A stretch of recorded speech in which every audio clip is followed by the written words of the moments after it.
doctors were trusted more a few decades back than they are now? And secondly, why do you think that has happened? Very true, Sarika. We as doctors are actually falling in repute. The patients are not trusting us now. But back, long time back, I feel that what my father-in-law as a surgeon, he was director health services, he used to tell us that doctors की पूजा करते थे उस time पे. आपने जो बोल दिया वो चीज़ हो ही जाएगी. उन बोला कि पेशेंट बहुत बीमार है, आपका फिर भी वो पैर पकड़ेंगे कि कोई बात नहीं डॉक्टर साहब, आपने बहुत कोशिश तो की. अब तो क्या होता है कि आप उसको बोलते हो कि प्रॉब्लम है, तो आप अब ठीक नहीं कर सकते, हम उसको वहां ले जाएं.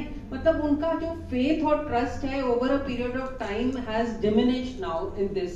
अब रीजंस बहुत हैं, we'll discuss it out, but yes, उस टाइम पे पुराने जमाने में the faith was really so much that patients used to blindly trust their doctors कि जो वो कह रहे हैं वो भगवान से ऊपर ही कह के कर रहे हैं, और जो वो कर रहे हैं for the patient's care was the ultimate. मतलब आपको किसी और से पूछने की जरूरत नहीं थी, जो हमारे डॉक्टर ने कह दिया that was the ultimate. So yes, definitely that is true. The trust has gone down and बहुत सारे reasons है उसकी वजह से. I think also rising cost of healthcare is one of those reasons. So Dr. Meenakshi ma'am, since you are in the private practice, how much do you think the rising cost of healthcare is an issue for patients? And do you find that because of the big bill, the patients get more angry with doctors? In the corporate sector, I always believe that when a patient walks into a corporate hospital, he has already tentatively peeped into his pocket and seen whether he can afford that particular doctor or not. I will not see a patient who cannot afford my consultation fees who walks into my OPD for a consultation. And if per se he does walk into my OPD for a consultation like that, then he will not come back again. Because they feel that no, the fees is too exorbitant for them. So at corporate hospitals, we really don't face that problem in the OPD, I will say per se. But supposing there is a patient who is admitted with us, there is a, say example, we have given a package for cesarean or a delivery for a patient, a certain amount of money has been, asked for, the patient has agreed to, and then there is a little problem or a little complication or a little variation from the normal that we have had to do, and because of that, the medical expense or the hospital stay of the patient has gone up slightly, then yes, the patients do feel the pinch, and they feel that they had, unfortunately in India, if the cost of a pizza becomes a little extra, the patient will not complain. If you add a little extra toppings on the pizza and pays extra for it, he will not complain. But if his own medical health gets a little out of hand and he has to pay a little extra, then he does get very disturbed, because no household in our country at least caters for health. And even if they do, it's a fashion कि हमने health का insurance करा दिया है, they feel that everything should fit into that health insurance and it cannot be beyond that here and there. So yes, sometimes the anger of the patient does come through because of a little bit of deviation in the bill that may have occurred because of a complication or a problem that has happened to the patient himself or herself. But then if the patient is explained from the beginning that this is the basic cost when everything goes normally, and anything over and above this will be charged extra. So when that extra is explained to the patient, then this problem is relatively lesser, because then the patient really is okay, ठीक है, this is what happened to me. Like for example, a placenta previa you are operating, you know that you may not need blood or you may need blood. Supposing you need blood, you pay extra. Obviously, the patient pays extra for that. So if you have already primed the patient for this, that in case there is a deviation from the normal, you will have to pay over and above this cost. Then the patient comes prepared, and then there is usually no problem. So I think, ma'am, you have given one aspect, but I think for a smaller hospital, I'll be asking Dr. Jyoti this again. But the thing is that yesterday there was a very nice video which was shared, where the national president said that the audit of healthcare of government hospitals has found the care of an ICU bed is 20 to 40,000 per day. So सरकारी अस्पताल में तो सरकार पे करती है, private में कौन पे करेगा? Because in private, you remember Covid times, the government had capped ICU healthcare at 8,000 rupees per bed or 6,000 rupees per bed. So when the cost of that healthcare in the government is 20 to 40,000 per day per bed, how do they expect a private hospital to cater to the same with the same quality of care?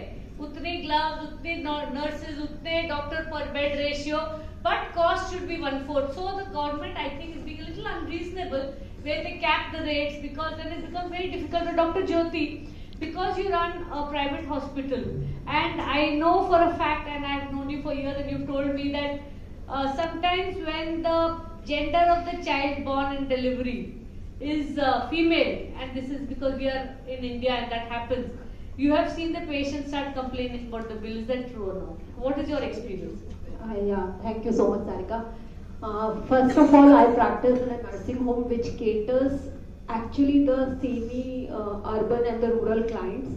So वो जो गाँव वाला जो patient होता है, उनको तो दूसरा या तीसरा बच्चा चाहिए ही लड़का. पहला तो फिर भी it's adjustable. But many a times when it is second or third child, and if it is a girl child, definitely वो रिक्वेस्ट मोड पे थोड़े से वो सिफारिशों के मोड से, but whatever mode they are using कि ma'am अब तो लड़की हो गई है, अब तो थोड़ा रिजनेबल कर लो, थोड़ा पैसा कम कर दो. देन दे स्टार्ट आस्किंग और they start cribbing for the charges which we are charging, whether it is a male baby और a female baby. And on this note, when it comes to the female child, yesterday I was there in like some of the MLC this medical legal case, and there was a government doctor against whom the case was. So it is always the gynecologist who is at the like stake by doing anything. It was a patient with previous 2 cesarean. At 5th month of pregnancy, the 3rd baby, she took left and right MTP from some medical store and landed up in this government setup, from where the gynecologist referred that patient to Rohtak, and patient died on the way. And now there is a case against that gynecologist. There is no case against any medical store. There is no case harassment against husband who forced her to take the empty pill without anybody's like consultation. So it is very, I would say, for a gynecologist to tackle such kind of situation in these days where everybody is at fault but the case is against us. So that I feel is a little unfair on a doctor, and I do believe that all of us became doctors to save lives, right? There were easier ways to make money. Yeah, so no, ma'am, so I mean, I remember when I wanted to study for medicine, and we studied I studied 16 years after school when I started practicing. So someone asked me if you go back in time to your 10th standard, will you do it again? And मुझे पता है तुम नहीं करोगे. मैंने कहा मुझे पता है मैं करूँगी. Because being a doctor for some of us is something of a passion. कि जब आप 14-15 साल के थे तब से आपको था कि डॉक्टर बनना है. तो हम जब डॉक्टर बने इसलिए बने कि किसी की जिंदगी बचा सके. हम कभी इसलिए नहीं बने कि भाई हम किसी पेशेंट को मारेंगे या हमारे इंजेक्शन से कोई पेशेंट मर जाएगा. हम none of us became doctors, but जो पब्लिक में एक परसेप्शन हो गया डॉक्टर पैसे के लिए कुछ भी कर सकते. So that is something that all of us, I mean, we face the brunt of it, but most of us are in middle age practice, right? Most of us are established. जो youngsters हैं, जो 25 साल का student है, जो अभी अब नए अपना practice शुरू किया है, they are the ones who face the maximum problem. So I'm coming to a very important question.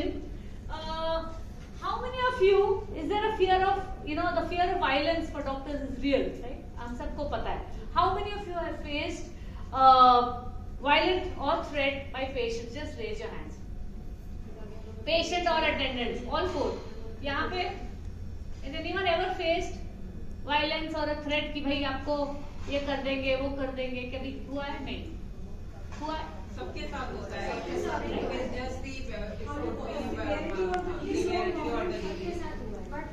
आपने कभी फेस किया ना? बताइए. एक बार ऐसा था कि जैसे ना सिजेरियन पेशेंट ठीक होता, तो जैसे हमने यूज किया, नहीं हुई प्रोग्रेस, एंड बिल्कुल कंट्रोलिंग -2 पर आके वो उसके बाद नहीं हो रहा है जैसे, एंड वैक्यूम से भी बहुत डिफिकल्ट डिलीवरी नहीं हो पा रही, फिर सिजेरियन का बोल रहे हैं. उस टाइम फिर अटेंडेंट बोले कि आप तो नॉर्मल कह रहे हो और अब आप सिजेरियन कह रहे हो, ये तो बिल्कुल भी नहीं, हम यहाँ नहीं कराएंगे. और फिर वही खूब मतलब चिल्लाना चीखना वही सब. तो उस टाइम तो कोई ऑप्शन था नहीं, किसी तरह उन्होंने मतलब कंसेंट दी और सिजेरियन हुआ. बट फिर नेक्स्ट मॉर्निंग उनके जो अटेंडेंट थे वो सब बस बहुत सारे सब आके वही मैं हस्बैंड मतलब डॉक्टर बंसल इज फिजिशियन, तो उनको तो खैर ज़्यादा मतलब हमारे गायनी से नहीं होता, बट फिर भी उनके पास भी आके उनके अटेंडेंट इधर उधर सब कुछ बोल रहे हैं करके फिर किसी तरह और पुलिस वालों को इन्वॉल्व करके फिर जाके उसको सेटल किया। बट फाइनली लास्ट तक भी उनकी थ्रेट यही आती रही कि भी आपने अनरीजनेबल किया है और ये हम देख लेंगे और वो देख लेंगे। तो आपने बेबी को भी बचाया, मदर को भी बेबी बचाया? भी, हाँ बेबी भी ठीक था और मदर भी ठीक थी। उसके बावजूद कुछ आपके लिए अच्छा नहीं बोले? उसके बावजूद that is the thing and when I was the IMA secretary for 2 years, at least at 3 occasions we had to go when one doctor was hit. Sometimes we have been to the police commissioner saying कि भाई doctor को मारा गया है, and हमारे यहाँ doctors were attacked. We had to go and literally rescue them from their own hospital. Some of you were standing there. Where the police had planned कि जैसे बॉडी निकलेगी हम सारे भाग जाएंगे और वो अटेंडेंट उनको पीटेंगे. And Dr. Umesh and I stood the ground with the police outside. Sir, आप यहाँ खड़े रहो और आपको किसी को अलाउ नहीं करना मारना. So there are things that this is very real. The violence against doctors. Dr. Shilpi, I'm going to ask you something. Do you think better communication, written or recorded, will help the situation? And I want you to narrate some personal incident where you feel that this ये आपने नहीं किया होता तो आप दिक्कत में आ जाते. Yeah, so definitely communication is very important. Even the documentation of the incident which has happened, or in general, whenever we take consent, this is very important. So I'll tell you, once it happens, I will not say communication, but it happened. This incident happened when I was first year PG in the ENT department, Safdarjung Hospital, very busy hospital. And what happened, that there was one patient whose brother had neck abscess. He was kept in AIIMS hospital for almost 20 hours. And then he was declined admission because of the paucity of the beds. They were referred to Safdarjung. He came to us early in the morning at around 3 or 4 o'clock. And then they just wanted us to admit, but we also did not have beds. So still we kind of did treatment. We drained the abscess and all, but we did not have beds. It was not our fault. It was the fault of the system. But the patient attendant, they became violent and they just kept verbally abusing me. I was a first year PG, but I somehow I communicated her and I just kept quiet. So probably I think that is the best we can do. If it is not in our hand, we can tell the security to come and tackle. They are also kind of suffering at one point because it is the system's failure. But the public should understand this is not on the doctor to solve everything. Most of the time it is the problems related to the management, related to the things which are not in our hands. So we are always at the receiving end and that should be stopped. So probably, so then like we communicated, even then they were violent and they were verbally abusing us. But sometimes you can't help it. So we just documented the incident, we told our security staff and the MS. Right. So of course, but it's very important, especially for juniors. I'll tell you that each and everything must be documented, because they say if it's not written, that means you have not done it. And when we review the medical legal files, a lot of times the patient will say, and especially COVID के time में कि बहुत sick patient आया था, we were not able, we had so many patients and we were triaging and trying to save lives, so we have not written down everything. So writing down on a case sheet is very important. If you saw the patient 6 times, you write it down 6 times and always write the time and date, so that law is on your side, because everybody is trying to protect you. But if you have not done your paperwork correctly, then nobody can save you even how much ever we want. Now Dr. Vandana ma'am, coming to my next question, do you think doctors are facing the brunt of absent government infrastructure or government investment in public healthcare? That is the thing in our country. Our public healthcare system is not updated, it is not up to the mark, it doesn't have super speciality. So for small things, the patient has to run to the private sector, and not many can afford that private sector. And once they get into this system of private sector and the fee and the investigation, it keeps, the bills keep mounting, and it is a big pressure on them to pay. Either they don't get a healthcare done, or then they get violent because of, recently I can quote it with an example, like a patient from a village background who kept going to doctors and doctors for his infertility treatment of his daughter-in-law. and somebody would write an MRI, an ultrasound, and he kept going on. And once he came to me, I said the basic investigations have not been done. How much is the FSH/LH? It's been 9-10 years. तो उन्होंने क्यों नहीं कराया? मतलब the whole brunt of what the other doctor didn't do was on us. That why it happened. And once we got the investigations done, I said it is going to take you time. अब ऐसे है कि ये बच्चा नहीं हुआ ना तो फिर मैं आपको तो कोर्ट में ले जाऊँ. That was his first line. अभी तो treatment start भी नहीं हुआ था and he is threatening me like that. So what will I do? I would say, yet you go out. But how can you promise results to somebody whom you've not even treated? Because he was frustrated for last 8-9 years, not being treated. So the communication lines have to be open from the day one the patient comes to you. You have to explain, like in private corporate hospitals I've seen, there is a special room where a video recording of all the conversation between the patient and what is the HR head about explaining about the patient's condition, how much is going to be the cost, how much would be the stay charges, and the patient signs it out. That document is very valid otherwise also, and we in our small setups don't have that much of time or energy to go through all this. So I think that communication line has to be open. Somebody has to communicate, your junior doctor or anybody, to the patient that this is the line of treatment we need to follow. This would be the approximate cost for it, and stick to it. So ma'am, actually there are 2-3 points in that what you've just said. One of course is a standardization of care. कि एक बंदा एक कर रहा है, एक बंदा दूसरा कर रहा है, तो हमारे हर एसोसिएशन के स्टैंडर्डाइज होना चाहिए कि हाँ, this is the investigation that you must do on the first setting, this is the invest for infertility, this is the so एक standardisation of care will help that whether you go to a gynecologist X, Y or Z, your treatment protocol will remain the same. कि आपने शुरू में ये दिया. सारिका, वो ना ऐसे डॉक्टर्स के पास जाते हैं शुरू में, MBBS डॉक्टर्स जिनको कि इनफर्टिलिटी का नाम भी नहीं पता है, बट वो क्योंकि ट्रीटमेंट को उसको छोड़ना नहीं चाहते पेशेंट को, तो वो कुछ ना कुछ लिख के अल्ट्रासाउंड लिख देंगे, MRI लिख देंगे, which has no value at that time. At least कुछ इन्वेस्टिगेशन जो आपको इम्पोर्टेंट है वो नहीं कराएंगे, और पेशेंट लटकता जाएगा, और फिर उसके रट के बीच में फिर वो दूसरे के पास जाएगा, दूसरे ने अपनी तरफ से कर लिया. मतलब it is actually very painful to see them also suffer.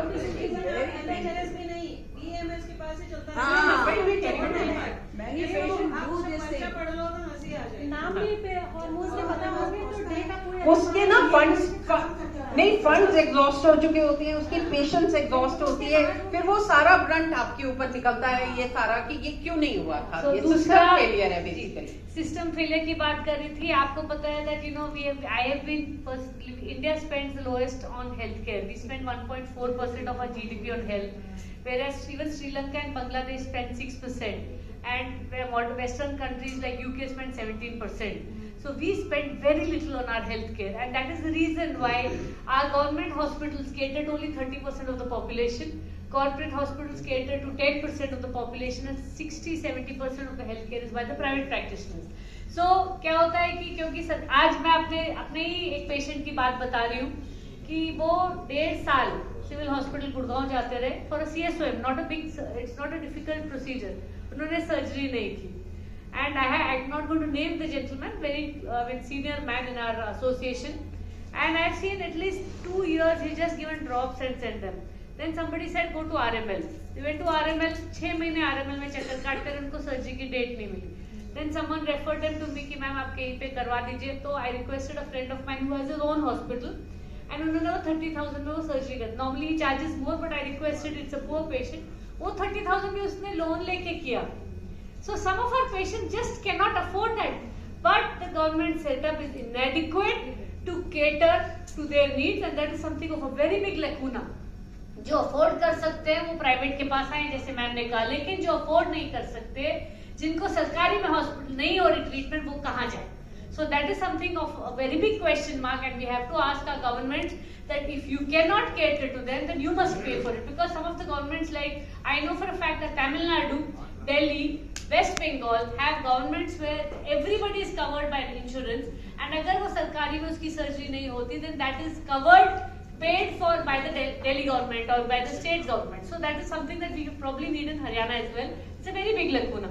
Dr. Meenakshi ma'am, I want to ask you this question on a totally different note. How much do you think social media has helped or hindered a doctor-patient relationship? Has it helped the doctors and patients, or has it made it worse? What's your experience?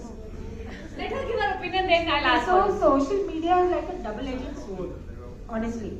It has, I will not say that it has completely sort of created trouble for us, but it has in part sometimes created trouble for us, because the kind of material available on social media is so varied and so sort of different in each sort of this thing, that if the patient reads 4 things on the net, and if you are not doing exactly the same thing, you know, you will question. Why was this not done? Why was this not done? Why was this not done? But then, if the patient is having a complication, suppose your patient has had a complication, and you have a very open communication with the patient, and you tell the patient that, look, this was the problem, there was endometriosis, there were a lot of adhesions inside. So when we did your 3rd cesarean, your bladder was very adherent to the wall of the uterus, and accidentally the bladder had a rent in it, which we have repaired, which is going to take so much long to heal or repair. The patient, first thing the patient will stand outside your OPD and do is Google. Okay. Once he has Googled endometriosis, he's Googled adhesions, because you said these terms, right? He's Googled endometriosis, he's Googled adhesions, he's Googled complications after the 3rd cesarean. And he has found all the things that you have told him, right? So it makes your life much easier. I would say that social media does help a lot. And in fact, I sometimes tell my patients, you know, when I explain endometriosis or PCOD to them, I tell them, okay, today I have told you this much, now you go back and you read on your net. You are all computer savvy, you all will anyway read. Whether I tell them or not, they will anyway read. So you all please go and read, okay? And then you come back again with your questions. And then I will answer them for you and tell them why my treatment is different from what is written on the Google. Okay. Now recently there was this ChatGPT thing, you know, and they said that ChatGPT is going to replace doctors, and ChatGPT has cleared the USMLE and all that. But ultimately, you know, ChatGPT failed the USMLE. Even अपना NEET भी fail हो गया. Yeah, it failed our NEET exam also. So basically, see, artificial intelligence is basically computer intelligence. It is not human. And when we see a patient, every patient is different. So what is written on the net as 5 symptoms for a particular disease, all the 5 symptoms may not be there in the same patient. So the patient has read those 5 symptoms. If he has 3 of them, he is happy that, okay, my doctor has, you know, diagnosed me correctly because I have these 3 symptoms. But there are some who will have no symptoms, still have the same disease, and if you tell them that they have the same disease, then you are a fool. So like I said, it's a double-edged sword. Secondly, social media is used also to sort of, you know, derogate or praise a doctor. These days, the corporate hospitals, at least I don't know about the smaller ones, but the corporate hospitals depend on Google reviews. You know, and the patients also, they actually read Google reviews and come. अब मेरे OPD के बाहर मेरी coordinator की class लगती है every day कि तुमने आज 4 गूगल रिव्यू पेशेंट से लिए क्यों नहीं. You know, poor thing, she says it is so funny to ask every time, you know, a patient who walks out of the OPD कि आप डॉक्टर के लिए Google review. So I tell her that, okay, you just let it be, doesn't matter now. That whoever wants to willingly give it, it's okay. But you know, that Google review thing has become a very this. Patients come and threaten us in the OPD, na? Doc, this is the way you have treated me. I have come to you 3 times. My disease has still not been cured. Still not sort of, you know, become okay, and I'm going to write a bad review about you on social media. You know, it has actually come to that. And then the patient will sit outside your OPD only. He will write a bad review about you, come back inside, take the treatment from you and go. But he has written that bad review about you and already gone. You know? So definitely it's a two-way It is sword. a two-way sword. So I will not comment on social media. It does help if you use it the right way, or if you communicate with the patient and tell the patient to use it rightly so that it is in your advantage. Right? Regarding defamation, there was one pediatrician in I think Kerala whose patient, a child died during his treatment, and they wrote a bad review. He read the review and he committed suicide. So this is very bad. So the doctors are under a lot of pressure. इसमें the best है कि you don't pay any attention to their reviews. I never read Yeah, so what you know review they have what, given. you know what I always believe is that Don't they read, should but your patients will read and come back to you. I tell you, they'll come back and tell you, doctor, that patient wrote a very bad review about you. I said, I've never even heard of it, seen you, I don't even remember which patient, but the patient will come and tell you. But another thing, every time there is an incident like that, where there is a bad review or there is a bad incident with a doctor, I always believe that the doctor should have a debriefing session with a counselor. It helps. It really helps. Not for us. We are, seasoned practitioners now. We have gone through the rut for 30 years, so we know how to deal with it probably. But the younger doctors who are fresh into their practice, if something like that happens to them, they are the ones who actually get derailed. So I actually make sure that supposing an incident like that has happened in my hospital, I try to make sure that all the doctors and the staff who's involved in the care of that particular patient is actually sent for a debriefing session where they are counseled that, okay, things like this happen, then don't take it personally. So this doesn't happen in India. Thank you, ma'am. This really doesn't happen in India, but this has to happen. Yeah, so the paucity of time, so I'm just going to make it a little brief. So the thing about social media is that one, there is the IDOT syndrome, right? Internet-derived information overload. So a lot of patients come to you, they keep looking at their throat and saying, ये cancer है क्या, ये cancer है क्या. And Google में क्या होता है, if you are coughing out blood, Google करो तो सबसे पहले वो कैंसर ही बताता है. So मुझे लगता है उसका एक advantage है कि patient come to you early, which is a good thing because at least you are able to save them. Second, of course, it has been, ma'am has said and many of you have said that internet review का चक्कर में patients can defame you. But my humble submission to doctors is that, and one or two times I have also come across where somebody died and they have actually written cause of death is so and so doctor. So I want doctors to tell you, please don't take this lying down. Just put a defamation case of 1 crore rupees on them. So you force them to give an apology because 1 crore rupees ka defamation, because when they put it in writing and aapka naam agar koi kharab kare, so that is there, you are entitled to save your name. So doctors don't need to take it lying down. आप चुप हो जाते हो कि यार क्या करेंगे? The problem is that the doctor himself or herself is going through so much pressure or stress because of the incident that has happened. Right. That is why I'm talking about debriefing and support. Totally necessary. And we doctors need to Support each other. We consider ourselves competitors in the field and our support for our colleagues is lacking. तो अगर किसी के साथ भी कोई incident है उसको please अच्छे से सपोर्ट करो because you may be at that soup later on in life. तो प्लीज उसको अच्छे से सपोर्ट चाहिए आपको डॉक्टर को जिसके साथ भी कोई प्रॉब्लम है उसको अपने पीयर के साथ मतलब कि एक वो हाँ you have to talk to her, you have to give her that moral support. Don't hide it because you need the support. Correct. That the person is not living in a glass house. Correct. Now also I've seen that patients make the most foolish Google reviews. So the lady जिसके बच्चे, a small child, I removed 3 foreign bodies from that nose. So I mean, just imagine one so immediately with that she had put recently. Then I looked पीछे, I saw something very unusual. I took it out into the piece of wire, जो AC की wire नहीं होती है.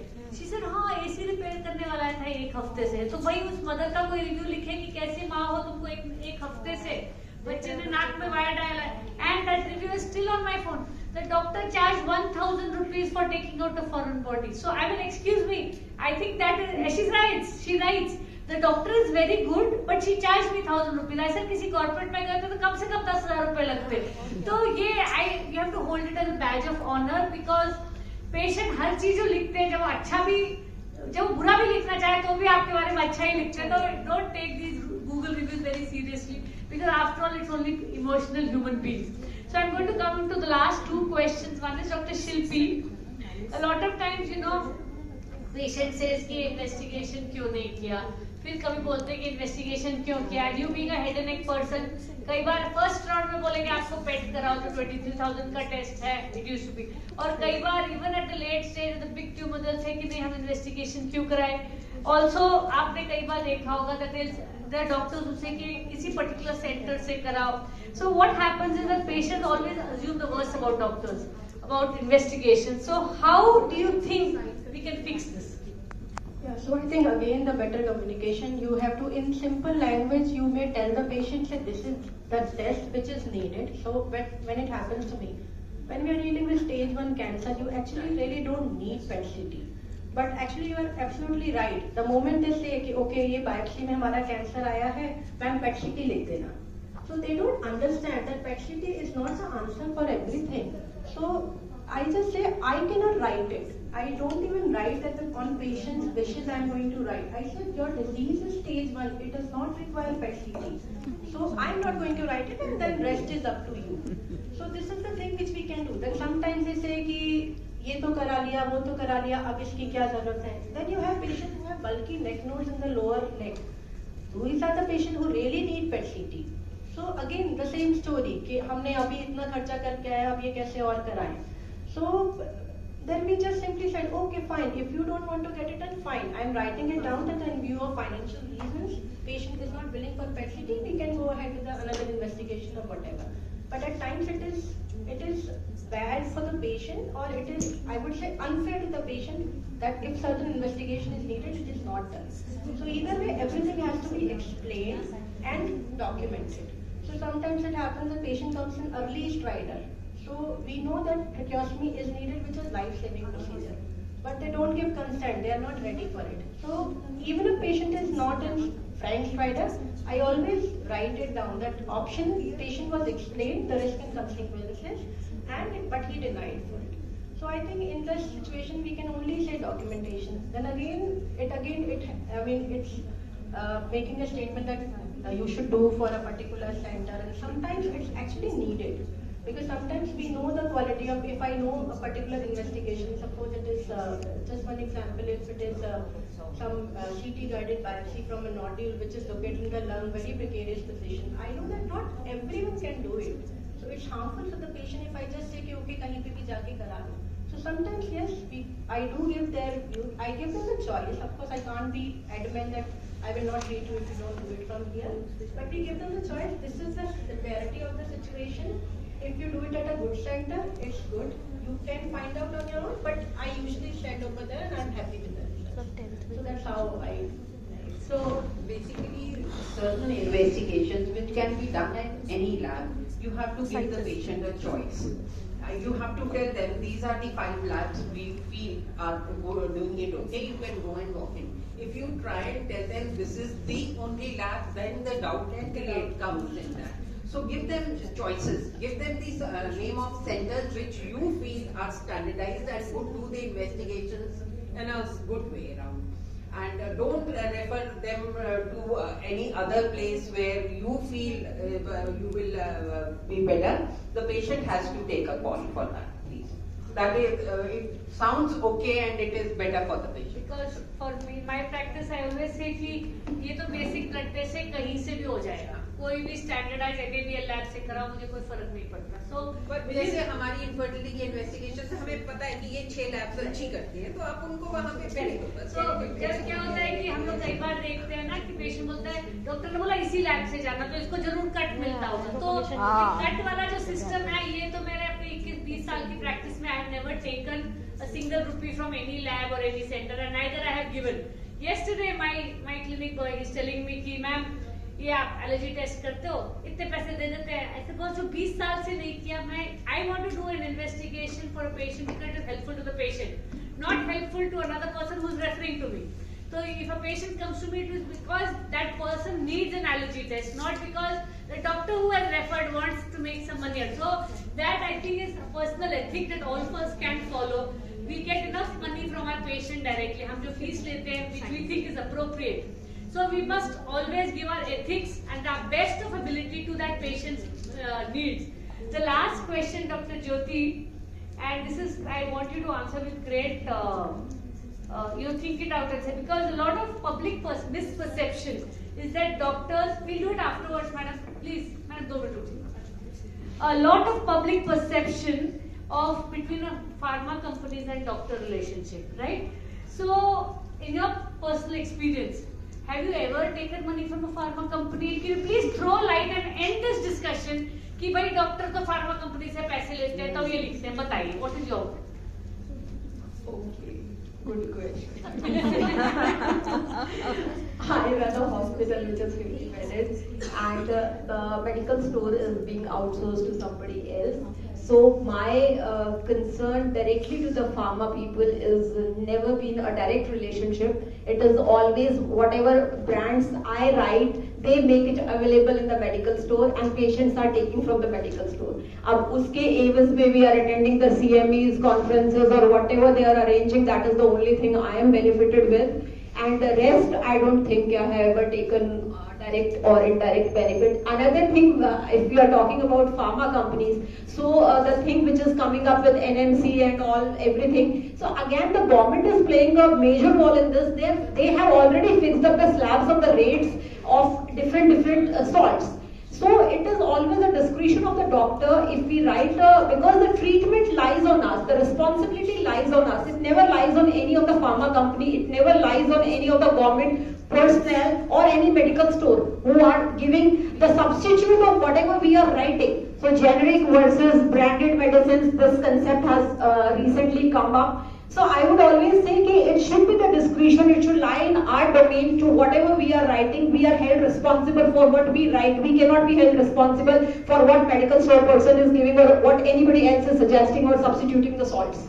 So I think the question is answered. I have never taken it is the medical store, and whatever we all are attending is the only benefit I get. Exactly. So I just putting this. We have the experience of so many years, and now we know that these salts work well and they are at a rate the patient can afford. So we try and put less burden on our patients, that we do not write medicines if the lower price is available, the exorbitant ones we should not be writing. The patient has to afford that medicines. तो pharma के साथ यही relation है कि उनकी जो अच्छी वाली मेडिसिन जिस हमें अपनी प्रैक्टिस में लगता है कि उनसे पेशेंट्स को बेनिफिट होगा, we have to take that call.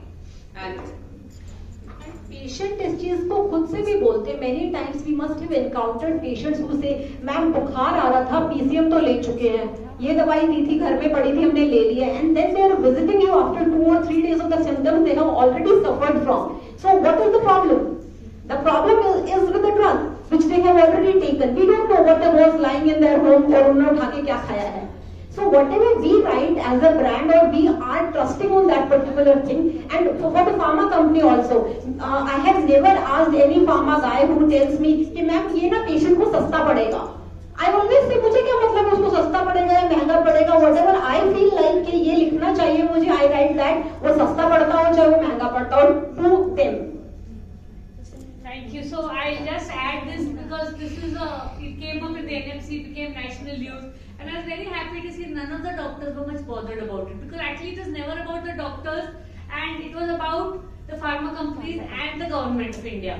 So the government of India has every right to ensure and cap the essential medicines and whatever drugs they want to do, and they are the ones who have allowed pharma companies to increase their profit 10% every year.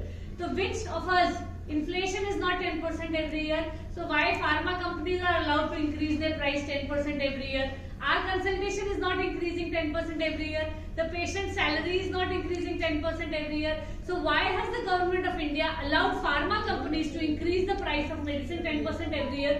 That is a question that's very important, because patient बोलते हैं जी doctor साहब दवाई बड़ी महंगी हो गई, और मुझे खुद लगता है कि भाई ये स्प्रे में पहले 400 रुपए का था, अब 550 का हो गया. तो I tell the pharma representative, how have you made this medicine so expensive?